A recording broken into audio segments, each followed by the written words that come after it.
रोज एक नई कहानी देखने के लिए चैनल को सब्सक्राइब करें और बेल आइकन दबाना ना भूलें। एक दिन रानी के पिता की अचानक से तबीयत खराब हो जाती है, जिसके कारण रानी को दुकान संभालने के लिए जाना पड़ता है।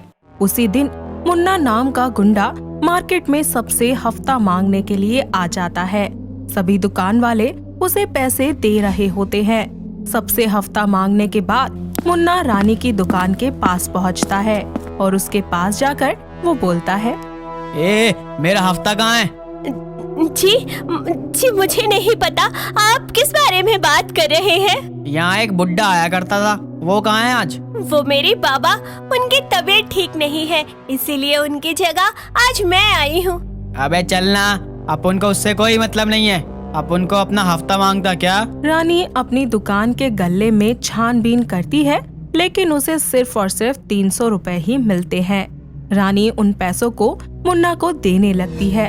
300 रुपए देखकर मुन्ना को बहुत गुस्सा आ जाता है। मुन्ना वो पैसे रानी के मुंह पर मारता है और उससे बोलता है, अरे मुन्ना नाम है मेरा, मुन्ना मेरे साथ मजाक कर रही है? 300 रुपए दे रही है मुझे? जी देखिए, मुझे नहीं पता कि बाबा आपको कितने पैसे देते थे, अभी मेरे पास बस यही पैसे हैं। अबे 1500 रुपए देता है तेरा बाप और तू मुझे 300 रुपए पकड़ा रही है। रानी बहुत डर जाती है और सोचने लगती है, हे भगवान, अब मैं क्या करूं? इनको देने के लिए मेरे पास और पैसे नहीं हैं। अगर मैं किसी से मदद भी मांगना चाहूं तो वो भी नामुमकिन है मेरे लिए। फिर रानी अपने हाथों में सोने की चूड़ियों को देखती है और डरते हुए मुन्ना से कहती है, देखिए, मेरे पास पैसे तो नहीं है, लेकिन आप मेरी इन चूड़ियों को ले जा सकते हैं, शायद इनसे आपका काम बन जाए। ला दे, तू ये चूड़ियाँ ही दे दे, वैसे भी तू क्या करेगी सोने की चीजें पहनकर? रानी अपनी चूड़ियाँ उतारकर मुन्ना को दे देती है और रोते हुए उससे बोलती है, सुनिए, ये चूड़ियाँ मेरी माँ की आखिरी निशानी है, इन्हें संभाल कर रखिएगा। अब तुम मुझे समझाएगी कि मुझे क्या संभालना चाहिए और क्या नहीं? ऐसा कहकर मुन्ना वहाँ से जाने लगता है। तो जाते जाते उसकी जेब से कुछ पैसे निकलकर नीचे गिर जाते हैं और मुन्ना को इस बात का पता नहीं होता। दूर खड़ी रानी ये सब कुछ देख रही होती है और मुन्ना को आवाज लगाते हुए उससे बोलती है, भैया रुकिए जरा। आवाज लगाने के बाद रानी उसके पीछे जाने लगती है और वो उसके पैसे उठा लेती है। पैसे उठाकर उसको देने वो जा ही रही होती है कि तभी उसकी बैसाखी एक पत्थर से टकरा जाती है और रानी वहीं पर ही गिर जाती है। रानी को गिरता देखकर मुन्ना उसके पास आता है और उसे उठाते हुए उससे बोलता है, तू पागल है क्या? जब सही से चल नहीं सकती तो मेरे पीछे क्यों आ रही थी? वो आपकी जेब में से पर्स निकलकर गिर गया था, वही लौटाने आपके पास आ रही थी। मुन्ना रानी की बात सुनकर बहुत ही बुरा फील करता है और खुद से कहता है, मैंने इसको इतना जलील किया और इसकी चूड़ियां तक ले ली, फिर भी ये मेरे पैसे लौटाने मेरे पीछे चली आई। मुझे तो यकीन ही नहीं आ रहा कि दुनिया में ऐसी लड़कियां भी हो सकती हैं। तुम्हें अगर दिख रहा था कि मेरे पैसे गिर गए हैं तो तुम उन्हें चुपचाप अपने पास रख लेती। अरे मुझे देने की क्या जरूरत थी? जरूरत थी, क्योंकि आप ऐसे सबसे मांग मांग कर पैसे इकट्ठे कर रहे थे, तो मुझसे ज्यादा तो जरूरत आपको होगी ना पैसों की। इसीलिए मैंने बस आपको अपना समझकर अपना कर्तव्य पूरा किया। ठीक है भैया? रानी की बातों को सुनकर मुन्ना की आंखों में आंसू आ जाते हैं। उसे रानी के लिए बहुत ही बुरा लगता है।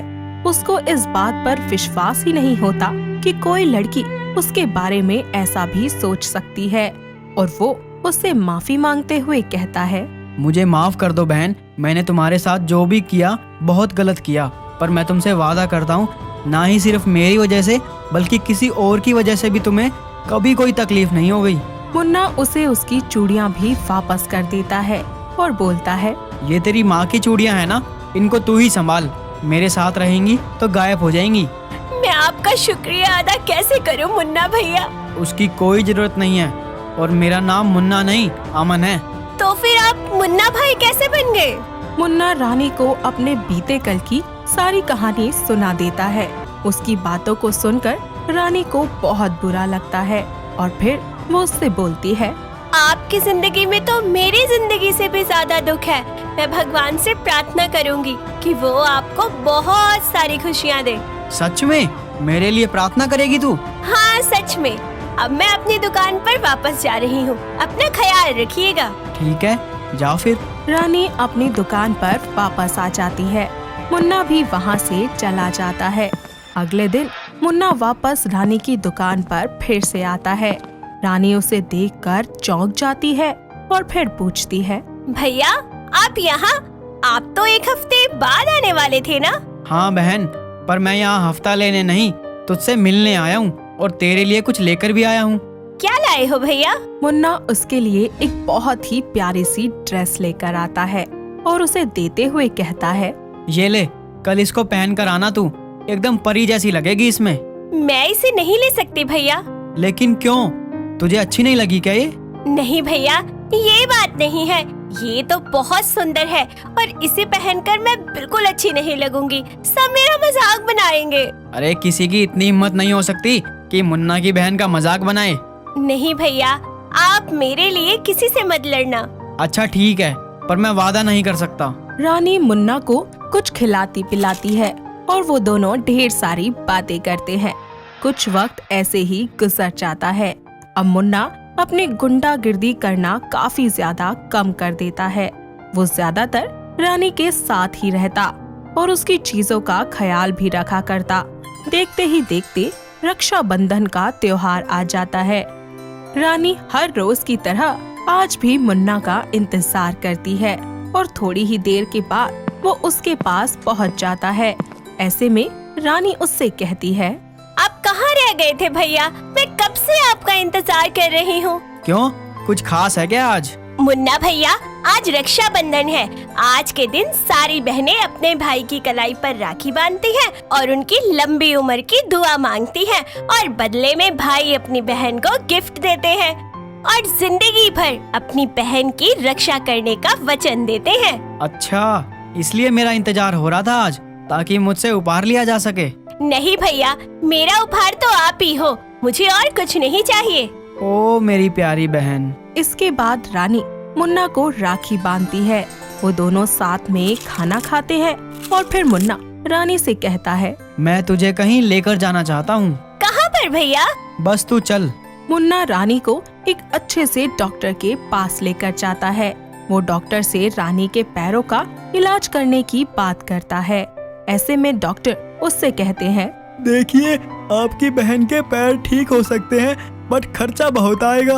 आप पैसों की चिंता बिल्कुल मत करिए, आपको पूरे पैसे टाइम पर मिल जाएंगे। बस आप मेरी बहन को ठीक कर दीजिए।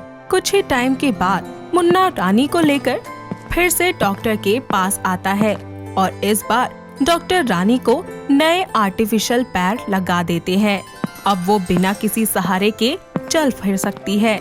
ऐसे में वो मुन्ना के पास जाकर उससे कहती है, भैया, मैं आपका ये एहसान कैसे चुका पाऊंगी? मुझे भैया भी कहती है और एहसान की भी बात करती है।